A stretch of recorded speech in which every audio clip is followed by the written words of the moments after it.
se ha modificado. Si aquí hay un tema químico, bioquímico, o hay un tema que tenga que ver con aplicación de medicamentos, hormonas en los alimentos, alguna cosa tiene que estar teniendo un impacto, porque nuevamente en el curso de 1 año, 2 años, no es razonable un desplome de ese tipo. ¿No cree que el solo hecho de que las mujeres y las parejas en general no quieran tener hijos actualmente, eso solamente sería una de las... ¿Y eso se intensificó de tal manera en 1 año? No lo creo. Tiene que haber otra... No basta. Y por lo demás no creo que hoy en día no se quiera tener hijos. Yo creo que simplemente se trata de dilatar la decisión para el momento en que uno se encuentra preparado para eso, ¿no? Y evidentemente se hace más difícil tener hijos cuando el espacio habitacional se hace cada vez más caro, cuando tu seguridad del trabajo, es decir, cuando tu trabajo puede caerse en cualquier momento porque hay un aumento del desempleo formal. Claro, siempre hay una dificultad, pero esto de que simplemente caigan 70%, discúlpame, hay países en guerra que no tienen el problema. Siendo presidente, ¿cómo atacaría este problema a nivel local, viendo solamente las aristas que se pueden manejar? Bueno, en primer lugar, hagamos un análisis de por qué efectivamente, porque no hacemos un estudio de por qué efectivamente está bajando la tasa de natalidad a estos niveles. Podemos hacer los levantamientos sociológicos y los levantamientos estadísticos, pero también debemos hacer levantamientos médicos, es decir, de la mano de lo que chequear si la fertilidad de hombres y mujeres sigue estando en niveles aceptables. No olvidemos que durante mucho tiempo ha venido cayendo también en los niveles de testosterona en los hombres, por ejemplo, y eso también tiene que tener algún tipo de explicación. Entonces, vamos a buscar no solamente una respuesta social y política, sino que vamos a buscar también una respuesta científica, qué es lo que está teniendo el impacto que estamos viviendo en nuestra sociedad. Porque la gente tiene derecho a saber también si no está siendo víctima de algún tipo de contaminación que no conocemos todavía. Ese es un punto. Respecto de los otros puntos, bueno, tenemos que echar a andar la economía, la gente tiene que tener más dinero en el bolsillo, tenemos que abaratar los costos de vida. Eso va de la mano de una reducción del tamaño del Estado, de los impuestos, y tenemos que permitir que la gente pueda armar familia. Y eso significa también con cierta seguridad desde el punto de vista económico hacia el futuro. Bajar impuestos, reducir el Estado. Yo me imagino de inmediato que al reducir al Estado también se reducen prestaciones del Estado. No creo. ¿No? Yo creo que si usted ve, el tamaño del Estado prácticamente se ha duplicado en los últimos 10 años. ¿Y dónde está la duplicación de las prestaciones sociales? Pero cuando dice achicarlo, habla, por ejemplo, de cerrar ministerios, fusionar ministerios, despedir funcionarios. Los ministerios no sirven para nada. ¿Qué atención médica entregamos en un funcionario en un ministerio de salud, por ejemplo? ¿Cuántos niños ha educado un funcionario del Ministerio de Educación? Son administraciones esas. Esas no son los que entregan el servicio. El aparato administrativo del Estado ha crecido mucho, mucho más allá de lo necesario. Y si usted ve, ahora no hay plata para insumos en los hospitales. En el Fambiuren no hay anestesia para que las mujeres puedan tener un parto, o sea, un parto con anestesia. Esa plata se está gastando en otra parte, pues no es que tengamos ahora un presupuesto más bajo que el año anterior. De hecho, tenemos el presupuesto más alto de la historia, pero no hay insumos médicos. Y eso que nos estamos gastando el doble de plata en el sector de salud que nos gastábamos 8 años antes. Entonces, o se están robando la plata, carepalo, o se la están malgastando, o es una mezcla entre las dos cosas. Y en ambos casos tenemos que reducir la fuga para que el servicio llegue a la gente. Pero al reducir impuestos también hay menos dinero para dar las prestaciones que sí se tienen que dar. Pero si no las están dando. Pero si yo reduzco impuestos, la gente va a tener más plata en el bolsillo y va a poder hacer lo que está haciendo de todas maneras, que ir al sector privado y comprarlo. Si una persona de escasos recursos cree que tiene la misma posibilidad, por ejemplo, de una persona de escasos libre recursos, elección. Una persona de escasos recursos hoy día, si yo le reduzco el IVA, va a tener más plata en el bolsillo, incluso va a tener libre elección que lo que tiene en este momento. Se están muriendo 40.000 en lista de espera. 40.000 en lista de espera, mientras los parientes de funcionarios del sistema de salud quedan primero en la lista. Eso es lo que está sucediendo. Lo que está sucediendo hoy en día es que tenemos un sistema capturado y tenemos un sistema que no está atendiendo a la gente, donde usted puede esperar 1 año o 2 años una operación, una atención. Tenemos 3 millones de personas en lista de espera. Eso significa que no están siendo atendidos. ¿De qué estamos hablando? ¿En qué nos queremos gastar la plata? ¿Nos queremos gastar la plata en el aparato? ¿O nos queremos gastar la plata en las atenciones? Si nos queremos gastar la plata en las atenciones, no le puedo pasar la plata al aparato. Pero eso implicaría casi desmantelar el sistema actual, ¿no? En el sistema de administración, sin duda.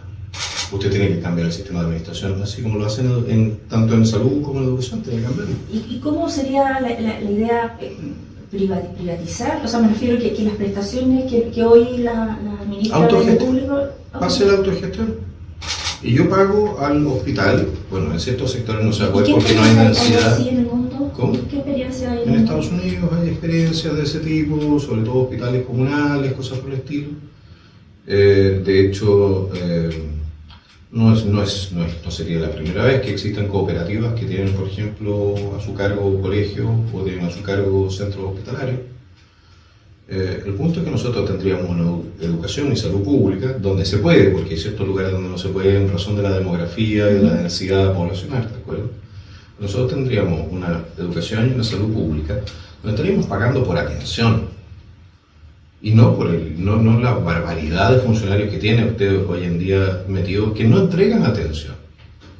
Yo estaría pagándole a un médico no por ir a marcar tarjeta, que es lo que sucede. Muchos médicos que llegan, marcan tarjeta y se van al sector privado y cobran lo público y después cobran lo privado. Y operan en lo... Pero me explico lo que voy a decir. Sí.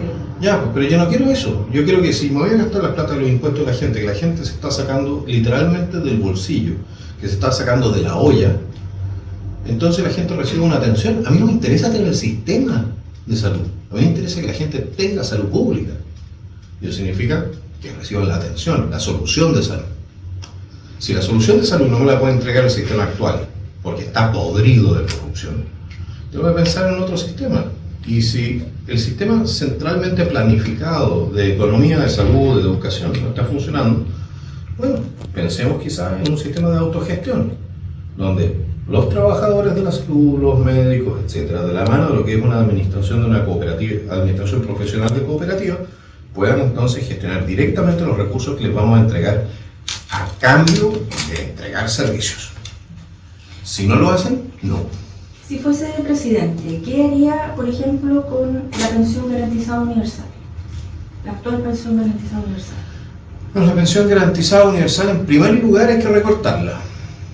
¿Recortarla o eliminarla? Sí, no. Eliminarla. No, recortarla. ¿Por qué el señor Bullrich usted cree que debería recibir la pensión garantizada universal? Pero él no la recibe. Sí la recibe.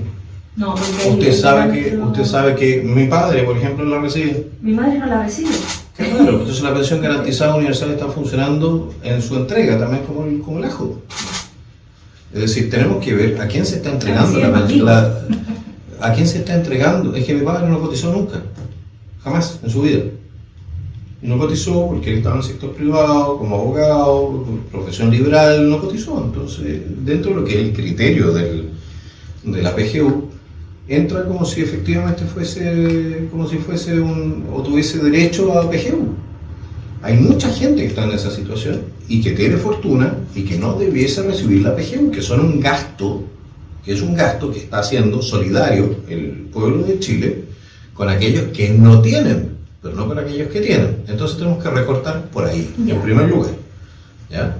En segundo lugar, usted tiene que echar a andar la economía, porque en 20 o 25 años más, la PGU, incluso con el valor que tiene ahora, que no es alto de ninguna manera, ¿ya?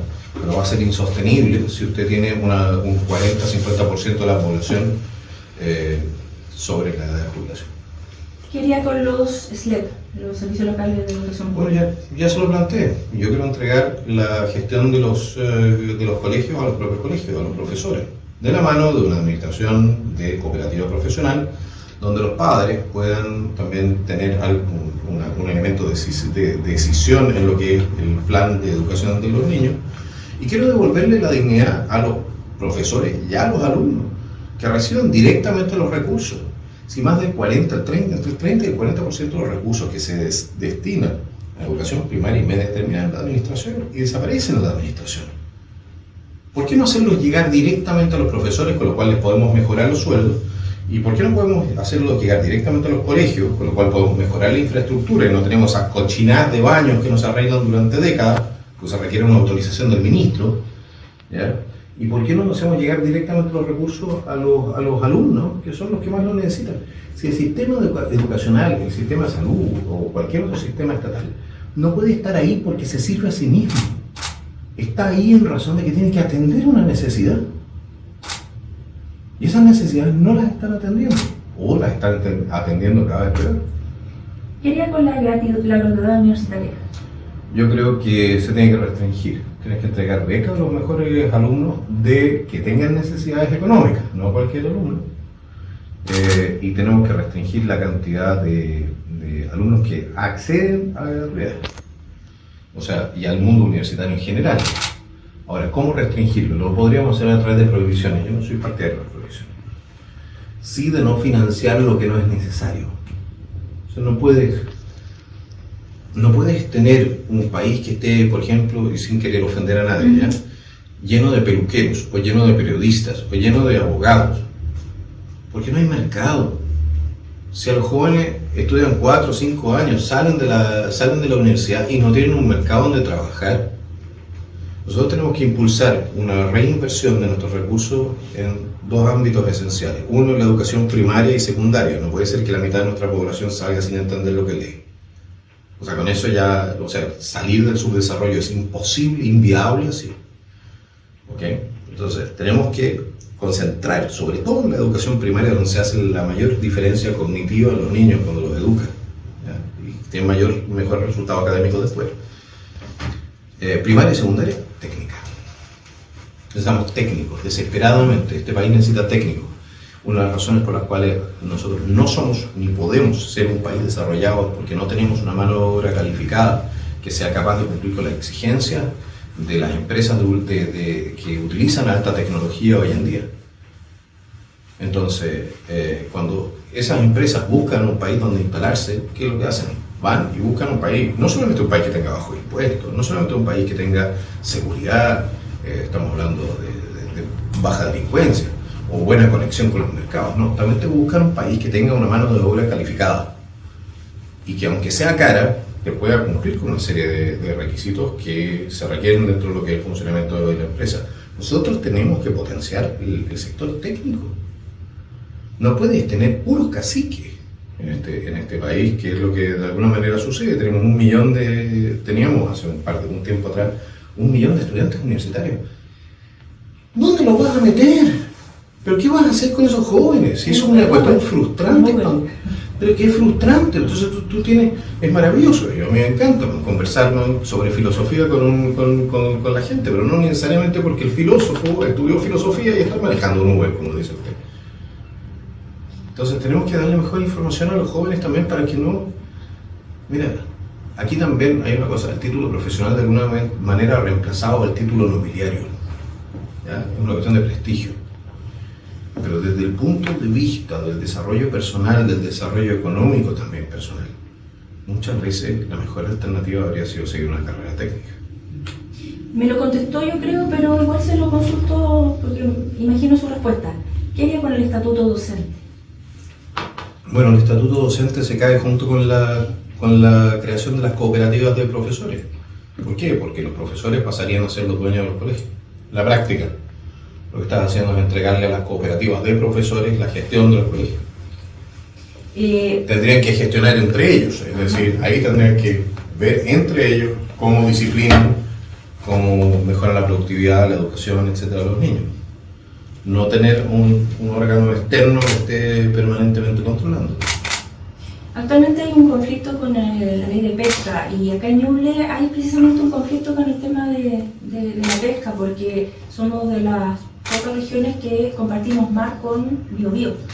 Y ahí hay una disputa en la que los pescadores de acá de Ñuble, los pescadores artesanales, están digamos, solicitando que dejen de venir los barcos más grandes del Biobío a dar recursos. No sé si usted sería partidario de regular eso, de que cada región tenga su mar, como ocurre con el resto de las regiones. Esto fue a raíz de la creación de las regiones. Ahí quedamos amarrados con Biobío.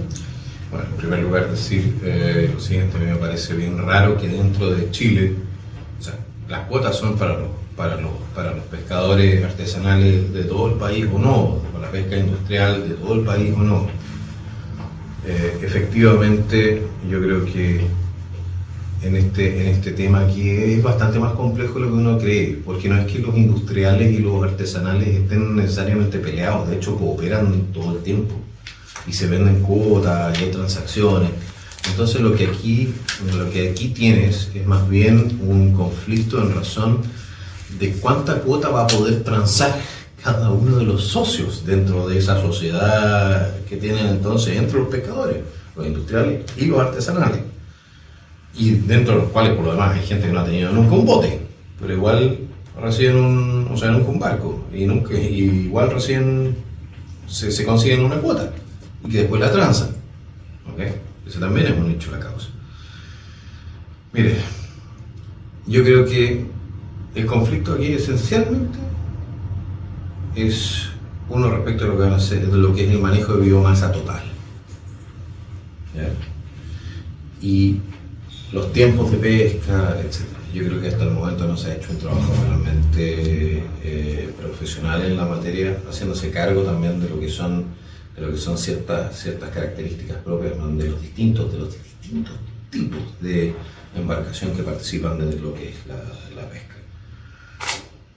Son caros, ese tipo de estudios son caros, me imagino, ¿no? Bueno, sí, son estudios caros, pero al final es la propia industria la que va a tener que financiarlo. Son ellos los que tienen que determinar quién, cuándo, cómo, y por lo demás hacer presente que es en interés de toda la industria que la biomasa disponible no se reduzca. Es decir, que tengamos una explotación que sea sostenible del recurso. Así que, vamos a ver, yo creo que quizás la oferta que se estaba haciendo en el Senado no era tan mala, pero Felipe Kast se negó a hacer votar la ley, así como estaba. Y el detalle lo vamos a ver cuando llegue a la Cámara de Diputados. Pero nuevamente, es un mundo donde el Estado entra a dirimir sobre un recurso escaso, y donde hay gente que está muy peleada. Todo perfecto y legítimo que haya conflicto en esta materia. Digo, conflicto desde el punto de vista de debatir qué le corresponde a quién. Lo que es absolutamente inaceptable es que paguen entonces los carabineros con su salud, ¿no? Porque un par de caballeros decidieron de que les habían cometido una injusticia. Quien agrede a carabineros porque se siente injustamente tratado por el Senado, por ejemplo, no está haciendo mejor que los senadores a los que les acusan. De hecho, está haciendo incluso peor. Seguridad, lejos lo que más le preocupa a los chilenos actualmente, ¿no es cierto? Propuestas, usted ya las ha compartido a lo largo de varias entrevistas, ¿no es cierto? Y más o menos las conocemos, pero ¿qué lo diferencia en esta área de sus contendores de derecha, de seguridad? Que uno pudiera pensar que son muy similares las propuestas. No son necesariamente similares. En primer lugar, yo no soy partidario, si usted lo ve, yo no soy uno de los que ha estado pidiendo cárceles de alta seguridad. Yo pido cárceles de baja seguridad, muchas cárceles de baja seguridad. Y pido cárceles de baja seguridad para poder descomprimir el sistema carcelario y sacar a los reos con menor compromiso delictual de las cárceles donde se encuentran ahora, donde están siendo en la práctica reclutados por las mafias. ¿Ya? ¿Y por qué no pido cárceles de alta seguridad? Porque no sé si usted lo sabrá, pero la cárcel de alta seguridad de Santiago está ocupada al 36%. No más. Cuando todo el mundo habla de cárcel de alta seguridad, es porque... Bueno, pero ese es otro punto. Si usted tiene una Abimael Guzmán, por ejemplo, evidentemente que va a necesitar tenerlo en una cárcel de ese tipo. Al líder del Tren de Aragua, perfecto, póngale una cárcel de ese tipo. Sicario o algo por el estilo. Pero en general, la inmensa mayoría de la población penal, usted tiene que tener la posibilidad de mantenerla segregada, es decir, por niveles de compromiso delictual, etc. Y lo otro, estos son, no olvidemos que aquí estamos combatiendo síntomas, ¿de acuerdo? Porque la criminalidad es un síntoma de una enfermedad social. Tenemos que hacernos cargo de que esa enfermedad no agarre a la gente a temprana edad sin sanción, es decir, que no haya una cura rápida. Yo soy partidario de que todas las penas sean pagadas, aunque sea un poquitito, con penas efectivas.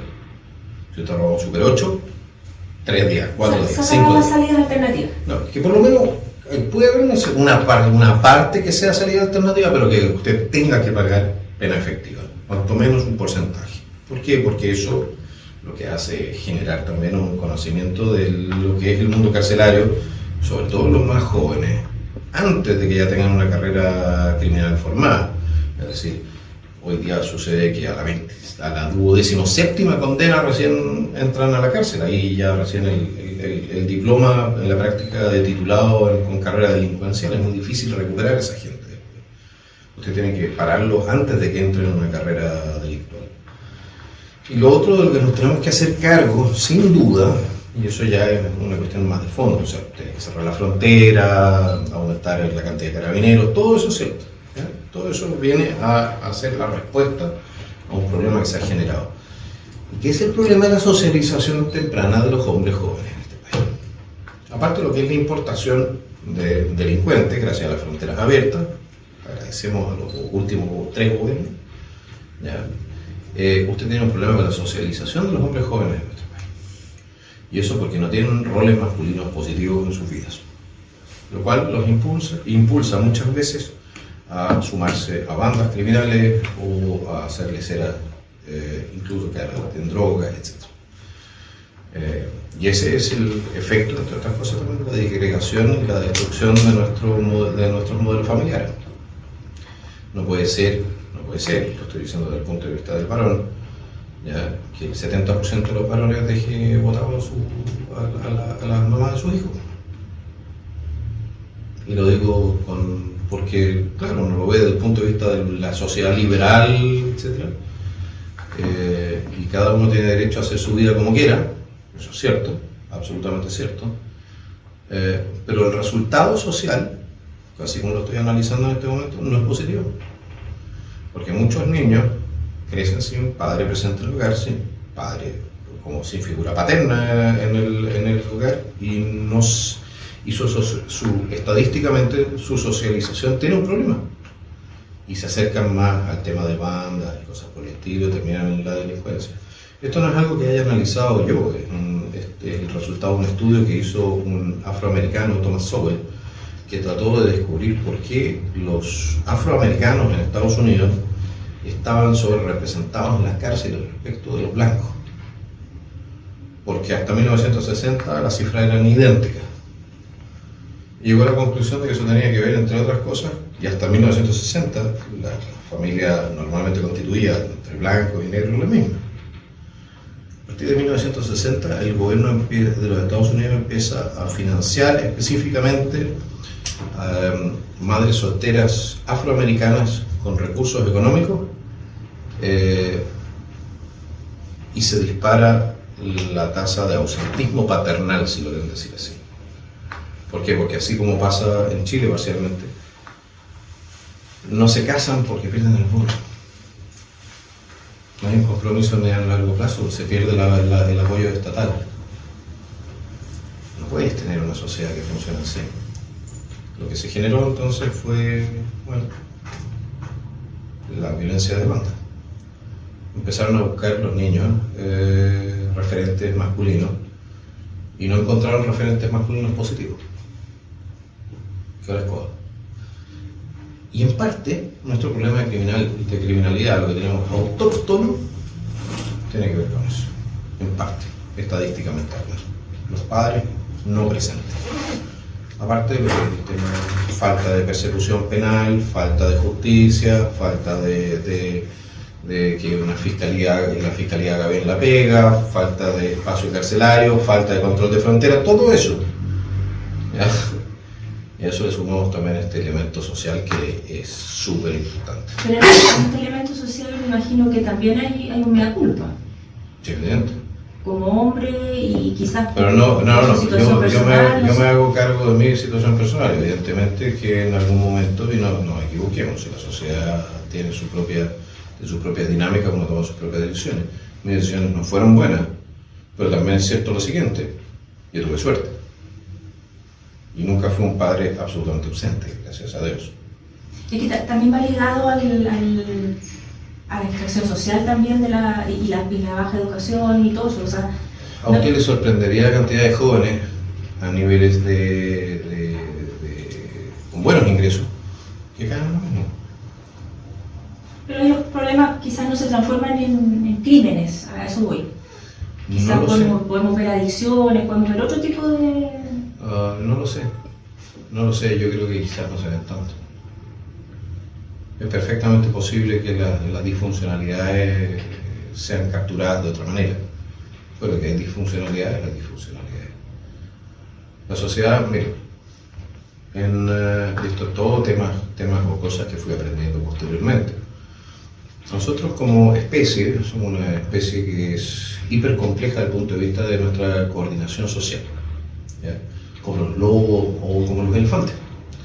Los elefantes en Sudáfrica se hizo en algún momento un control de los elefantes, del número de elefantes, cazando a los machos más viejos, porque habían demasiado.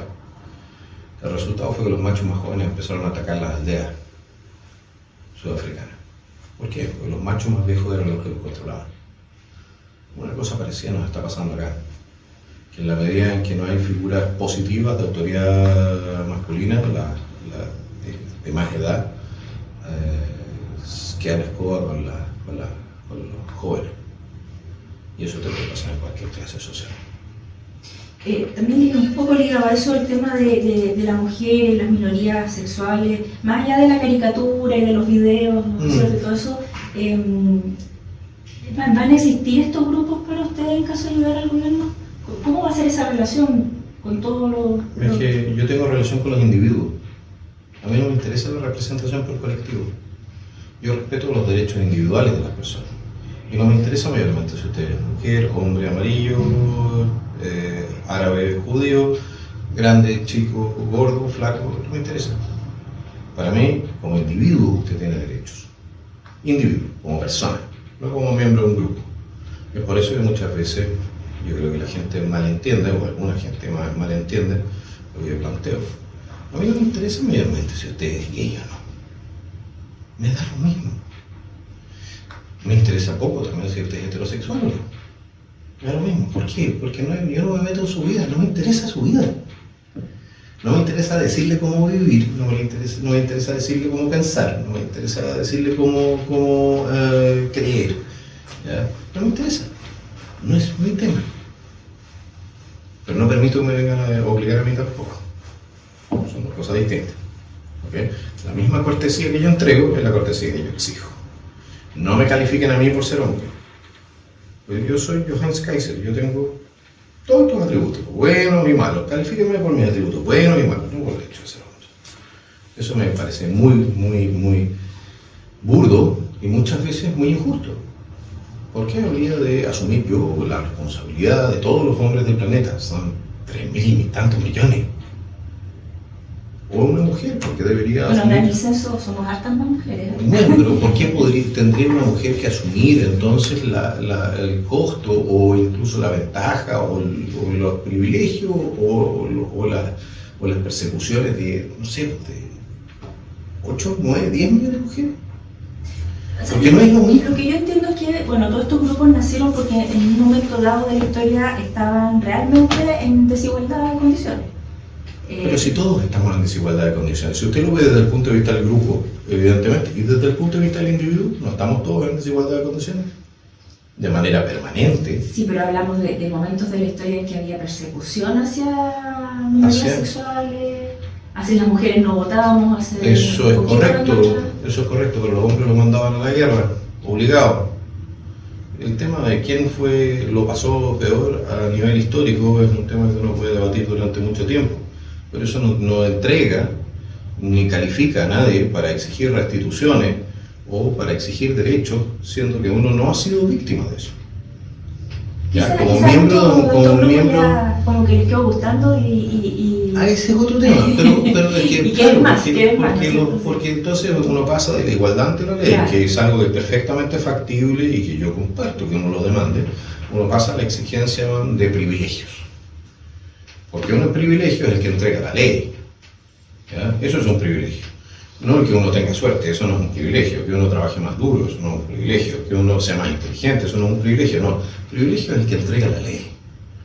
Y el que determina que usted, por ser miembro de un grupo específico, va a tener derechos especiales. Y por eso combato tan duro contra esas actividades. Entre otras cosas también, porque a las personas que están en esos grupos no necesariamente los benefician los privilegios. Genera odiosidades, genera resentimientos y a veces incluso genera efectos no queridos como, por ejemplo, el aumento del desempleo femenino. Usted ve lo que ha pasado en la última administración. Metieron la ley Karim, metieron una serie de normas y hoy en día la contratación de mujeres se ha hecho mucho más difícil. Para las mujeres conseguir una pega se ha hecho más difícil. Estoy hablando del sector formal. Entonces, hay que tener cuidado cuando uno acepta ayudas que pueden terminar transformándose en cargas. Y lo vemos también con empresarias mujeres. No es que los hombres digan, pero empresarias mujeres que dicen, viejito, con el tema de la ley Karim, yo me voy más cuidadoso que... ¿no?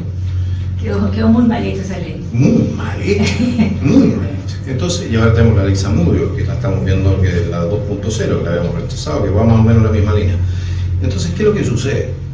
Si usted, ¿por qué no nos hacemos cargo? Hay una gran figura de los derechos civiles, que se llama Martin Luther King. Y él decía, yo sueño, I had a dream, yo sueño con un momento en el cual mis hijos no se miran a los unos a los otros por el color de la piel, o por la raza a la que pertenecen, o por su credo, o por hombre o mujer, no. ¿Por qué no miras a la persona en razón de lo que vale personalmente, individualmente, no en razón de su grupo? Tú no eres más ni menos en razón de tu grupo. El grupo lo que hace al final es distraer de tu valía personal. Y te permite también a veces, ¿no?, buscar la calificación de víctima cuando no lo eres. Porque seamos honestos, aquí en Chile, por ejemplo, hablan de la colonización y que los indígenas. Ningún miembro del pueblo indígena actualmente vivo ha sido víctima de un colono. ¿Ya? Ningún descendiente de colonos actualmente vivo ha victimizado a un descendiente de pueblo indígena. Las culpas, si es que las existieron, históricas, no son heredables. Porque si no, lo que tú haces es heredar también los conflictos. Y nosotros queremos paz. Pues no puedo irse sin antes preguntarle por José Antonio Kast. ¿Qué pasó con José Antonio Kast? Porque yo creo que acá todos en algún momento trabajaron junto a José Antonio Kast. ¿Sí? Vienen de la misma línea, si se quiere decir, pero ¿en qué momento? No, había más de una línea. ¿Sí? El Partido Republicano tenía más de una línea. Tenía el elemento nacional, tenía el elemento conservador, tenía el elemento libertario, que se fusionaron dentro de lo que era el Partido Republicano en ese momento. ¿Y qué es lo que sucede? Bueno, en el proyecto constitucional 2.0 se privilegia el sector, el lado conservador, si lo quiere decir, ignorando las líneas rojas del sector nacional y del sector libertario. Que decía entonces no, o sea, no nos basta con que esto sea conservador en lo educacional. O sea, aquí tiene que estar la igualdad ante la ley, aquí tiene que estar la supremacía constitucional, aquí no pueden haber derechos colectivos indígenas, aquí no puede haber... ¿Me explico? O sea, el segundo proceso fue como el punto de inflexión. El segundo proceso es el que produce un punto de quiebre dentro del Partido Republicano, eso es efectivo. Y es la razón por la cual terminamos encendidos, ¿no? Pero es una razón eminentemente... Yo diría, por un lado es ideológica, por otro lado también es un tema práctico. Yo creo que ahí se cometió un error fatal por parte de la dirigencia política del Partido Republicano en ese momento, de hacerle la men a Chile Vamos. Y Chile Vamos es experto en fregarse a gente que les cree. ¿Y se sienten en estos momentos con más herramientas para captar ese voto ese voto que no es militante, que no está ideologizado, pero que sí está molesto, ¿creen tener más herramientas para capturar ese voto que José Antonio Prats? No, yo no sé si eso es el Porque caso. estamos hablando de un voto obligatorio, primera elección Sí, pero presidencial en varios años. por algo estamos trabajando también en conjunto en materia parlamentaria, no es que seamos incompatibles, en el primer punto, ¿ya? Pero le voy a decir una cosa, yo creo que cuanto menos nosotros, voy a hablar de nosotros, lo que hemos hecho es darle una representación política a gente, a la inmensa mayoría de los chilenos, a ver, ¿qué es lo que hace el Partido Nacional Libertario? El Partido Nacional Libertario recoge el ADN político de Chile desde su fundación. Nosotros no ofrecemos otra cosa que lo que ofrecía O'Higgins o Carrera: separación de poderes, república, elecciones, libertad económica. Nosotros no ofrecemos otra cosa, bueno, la soberanía nacional, porque si no, ¿para qué nos independizamos? Si vamos a depender de Nueva York ahora por el tema de la ONU, ¿por qué mejor depender del Consejo de India? Si el rey por lo menos es más elegante que el secretario general de las Naciones Unidas. ¿Y el voto? Entonces, ¿cómo? Es que si vas a depender de las Naciones Unidas no tienes voto tampoco. No, me refiero al voto de los extranjeros, ¿Qué tiene que ver el voto con los extranjeros? Que le decían ver el otro día que había una contradicción ahí entre dejar que los extranjeros voten y... No, el problema de la periodista que no entendía que hay una diferencia entre nacionalidad y ciudadanía que está establecida en la Constitución de 1980, que yo he defendido desde un principio. La nacionalidad se adquiere por nacimiento en Chile y se adquiere también si uno es descendiente de chileno o por carta de nacionalización. La ciudadanía, de acuerdo con la Constitución, es el derecho a participar en los procesos electorales. Y de acuerdo con la Constitución de 1980, que todos nosotros respaldamos, esa ciudadanía se entrega al extranjero legal, que cumple con todos los requisitos legales, que vive en Chile y que es un aporte, etcétera, etcétera, después de un cierto periodo de tiempo. Podemos discutir si el periodo de tiempo es suficientemente largo o no. Pero es raro que eso está en la... Chile es uno de los pocos países que les da derecho en presidenciales, porque se les da ese derecho para elecciones locales. Eso es en correcto. los países. Eso es correcto para las elecciones locales, yo estuve en Europa, para las elecciones europeas.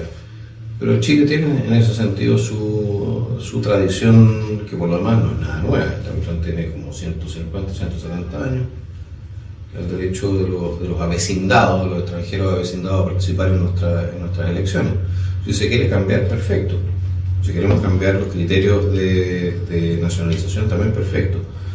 Pero lo que a mí sí me sorprende mucho es que aquellos que decían que ningún extranjero es ilegal, aquellos que decían que habían expuesto en su proyecto constitucional, el primer proyecto constitucional, habían colocado que el principio de no devolución, incluso de violadores, asesinos, extranjeros que hubiesen sido detenidos en Chile, que ellos que le querían dar en su propio texto constitucional derecho a voto a todos los extranjeros desde el primer día, hoy día quieren quitarles el derecho a voto.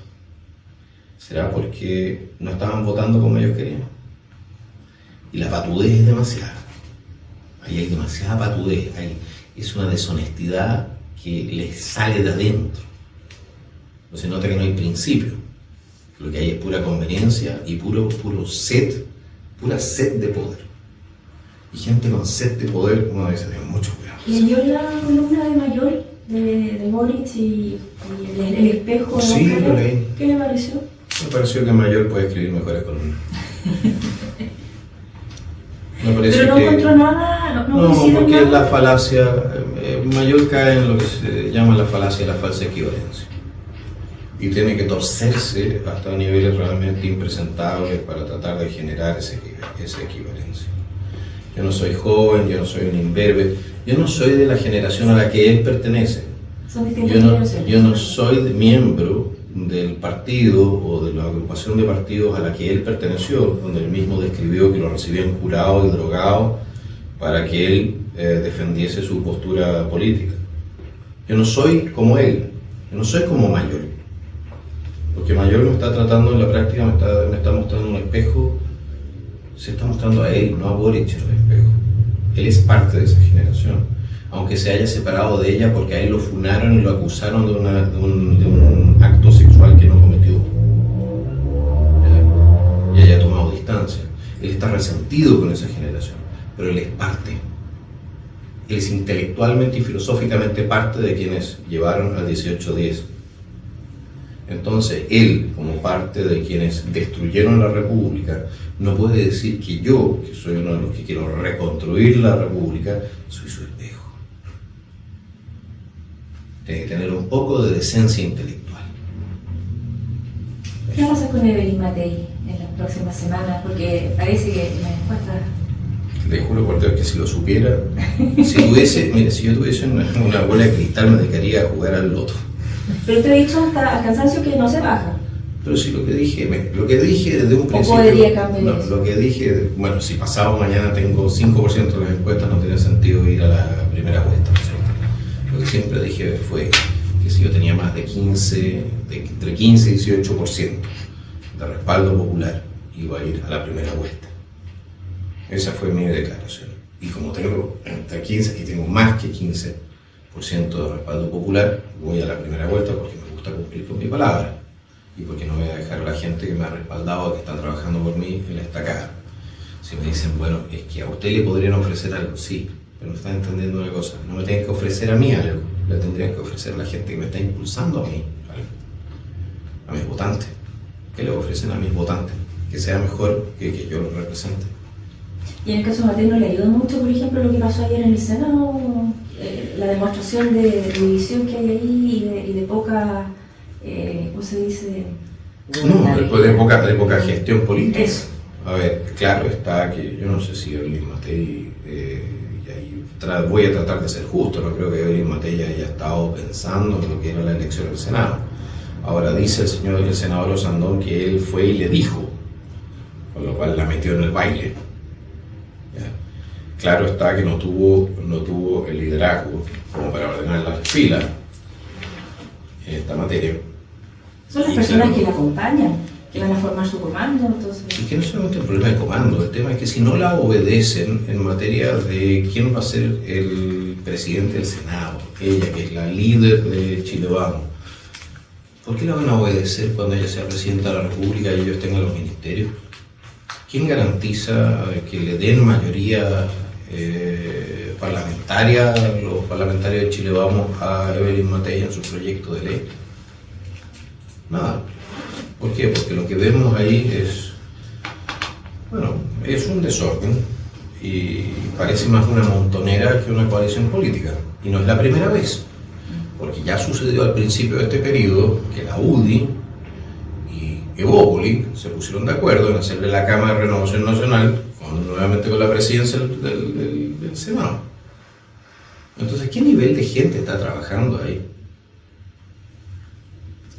Es cosa de... Yo le encargo a la pobre Evelyn la tarea de ordenar a esa hueste, porque está más desordenado que ataque indio. Cortito, antes que se vaya, en Ñuble, región joven, región pobre, región chica, bueno, somos, igual la queremos mucho todavía nosotros. ¿Qué lugar podría tener en un programa de gobierno suyo territorios como el nuestro, que necesitan un poco más de ayuda quizás que otros? No, lo que ustedes necesitan no es ayuda estatal. Lo que necesitan es libertad para poder surgir. ¿Qué ideas entonces para Ñuble? Bueno, vamos viendo. ¿Qué les parece si volvemos al... ¿Está sonando mi teléfono? No, el mío.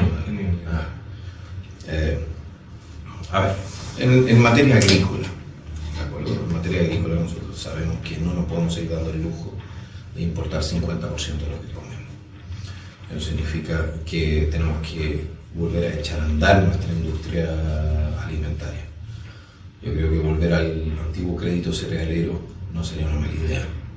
Volver a generar esa opción. No sé si usted tiene una idea de lo que era el crédito cerealero, pero permitía en la práctica sembrar y permitía alimentar a Chile sobre la base de un capital que prestaba el Estado, le permitía a los agricultores recapitalizarse después de un físico, lo que fuera. Ese es uno de los temas que estamos viendo para nuestra agricultura.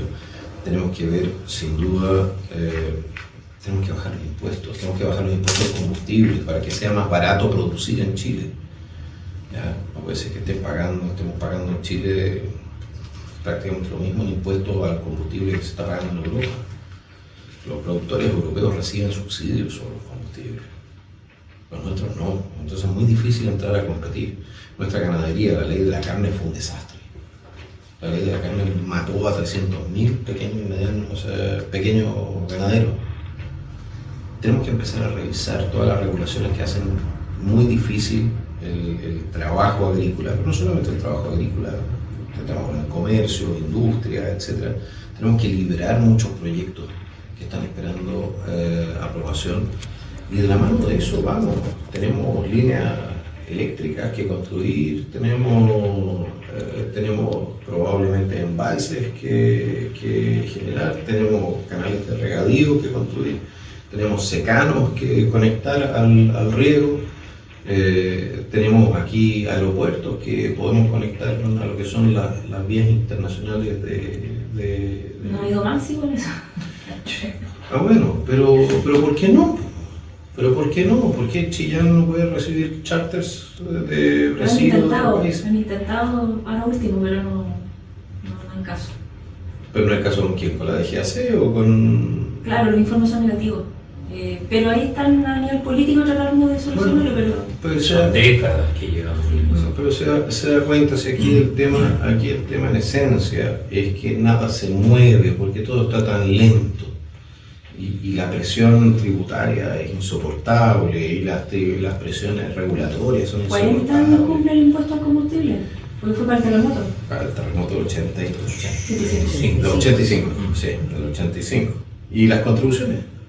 ¿Que usted sabe dónde se generan las contribuciones? Estamos sentados encima de la razón por la cual tenemos ¿Terremoto del 89? El terremoto de Chillán. Para la reconstrucción del terremoto de Chillán se introduce el impuesto territorial. Ya, era transitorio.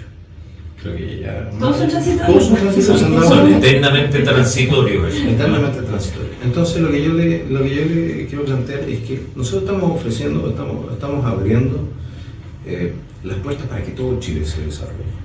Y Ñuble va a desarrollarse de la mano de su propia gente que libremente vaya a buscar y vaya a generar riqueza. El Estado no genera riqueza. El Estado, si ustedes se dan cuenta, lo que hace, en el mejor de los casos, es no estorbar. Hasta el momento... Pero en algún momento la historia del Estado fue muy importante. Sí, nadie dice... Pero si la Corfo está arruinado todo el tema. Terminamos cerrando ventanas en un gobierno de izquierda. Pero cuando surgieron, era otra manera también. Te voy a decir una cosa, cuando nosotros teníamos un sistema más libre, pues la Corfo nace después de que nosotros aceptamos el sistema de autarquía. ¿Ya? Cuando nosotros teníamos un sistema más libre, teníamos más crecimiento económico. Es cierto que en algún momento nosotros tuvimos pequeños chiches, si lo quiero decir así, de la industrialización. ¿Ya? Altos hornos y cosas por el estilo. Pero la verdad, se ha dicho también, es que nunca fueron económicamente rentables. Y de la mano de esos chiches que no eran económicamente rentables, destruimos el resto de nuestra economía que sí era económicamente rentable. De la mano de lo que era la visión de la autarquía. Porque nosotros queríamos ser igual que Japón, ¿ya? O que Estados Unidos, queríamos lo mismo. Y no funciona para todos lo mismo. Yo creo que el Estado sí tiene alguna función: seguridad, justicia, control de fronteras, aduanas. Las aduanas tienen que funcionar rápido, ¿de acuerdo? Impuesto interno no puede ser un peligro, no puede ser... Mira, hoy en día yo no sé a qué le tienen más miedo los ciudadanos. ¿Ya? Si a la turba que está asaltándole la casa o al inspector de impuestos internos que toca a la puerta. Porque Impuesto Interno está haciendo lo que quiere, por lo demás está violando la ley también. Con los reavalúos completamente desfasados de la realidad, etc. Entonces, si nosotros corregimos eso, corregimos nuestro tema educacional, generamos los incentivos correctos en educación, en salud, etc., yo creo que sin necesariamente tener que gastar tanto más de lo que nos estamos gastando, de hecho gastando menos, podemos tener mejores resultados. Y a la gente que sí, efectivamente vamos a tener que despedir del Estado, bueno, vamos a tener que, se les van a abrir oportunidades en el sector privado. ¿Y qué pasó en Argentina que el tema, que digamos lo que sale es que le están quitando a los honorarios a los jubilados y la gente se queja? Bueno, todo el mundo se puede quejar, no se olviden de que la plata de los jubilados se la fumó Cristina Kirchner. Toda la plata de las AFP se la fumaron ella. Y de hecho, gracias a la corrección del tema inflacionario, bajó la pobreza en un año en Argentina en 11 puntos. Bueno, es brutal, es bestial. Entonces, efectivamente, usted va a tener un periodo ¿cómo se dice esto?, de ajuste. Pero no nos equivoquemos, quienes están protestando en Argentina contra mi ley no son los jubilados, son las barras bravas, financiadas por los Kirchner, con plata de drogas, con plata de lo que se han robado. Al final no es tan distinto de lo que vivimos aquí también con cierto lumpen que se dedicaba al 18 días a dejar la escoba. No confundamos a la gente decente que salió a protestar porque efectivamente se sentía abusada con el lumpen que salió a dejar a saquear y hacer todo tipo de cosas, pero que también era parte de la organización de lo que sucedió. Y en Argentina lo estamos viendo. Y en Argentina le están cortando, los dejaron chiquititos, así de rápido. Y eso también es una cosa que deberíamos aprender a hacer. Veamos qué pasa. ¿Sabes? Vamos a ver qué pasa. Colombia también se suma a eso. También ocurre lo mismo. Está En ocurriendo. Colombia también. ¿Ya?